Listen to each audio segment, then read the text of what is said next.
వరంగల్లో భారీ నకిలీ సర్టిఫికెట్ల బాగోతం బట్టబయలయ్యింది. వివిధ రకాల నకిలీ సర్టిఫికెట్లు తయారు చేసి చలామణి చేస్తున్న ఘటన వెలుగు చూస్తుంది.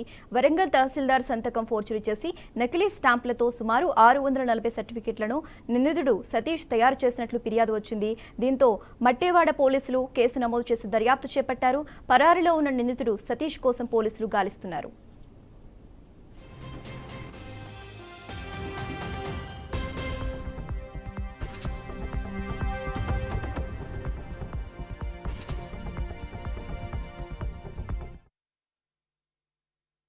ఇన్వాల్వ్ సెక్షన్లో ఒకటి అప్లికేషన్ సమర్పించి తనకి వినాయక మనీ లెండింగ్ లైసెన్స్ అనేటువంటిది ఉండేది. మాకు గతంలో సంవత్సరం క్రితం నేను మనీ లెండింగ్ లైసెన్స్ తీసుకున్నాను, దాన్ని రెన్యువల్ చేయమని అప్లికేషన్ పెట్టుకుంటే వాస్తవానికి ఏంటంటే అది ఇన్వాల్వ్ నుంచి నాకు వచ్చి ఆ అప్లికేషన్ కింద నేను జత చేసినటువంటి గతంలో పోయిన సంవత్సరం తీసుకున్నటువంటి సర్టిఫికేట్ని పరిశీలించగా సులభతరం చేయడం కోసం ప్రభుత్వం మీ సేవ ద్వారా ఏర్పాటు చేయడం జరిగింది. అఫీషియల్ వెబ్సైట్స్ ద్వారా అందరూ కూడా ఆఫీసులకు కానీ లేకపోతే అఫీషియల్ వెబ్సైట్లు కానీ సంప్రదించి మాత్రమే సర్టిఫికెట్లు తీసుకోవాల్సిందిగా విజ్ఞప్తి చేస్తున్నాం. ఇలాంటి ఫేక్ సర్టిఫికెట్ ఇస్తారు అన్న వాళ్ళ దళారులను నమ్మి మోసపోకుండా అది మీరు తీసుకున్న సర్టిఫికెట్లు కూడా మీకు ఉపయోగపడకపోగా మిమ్మల్ని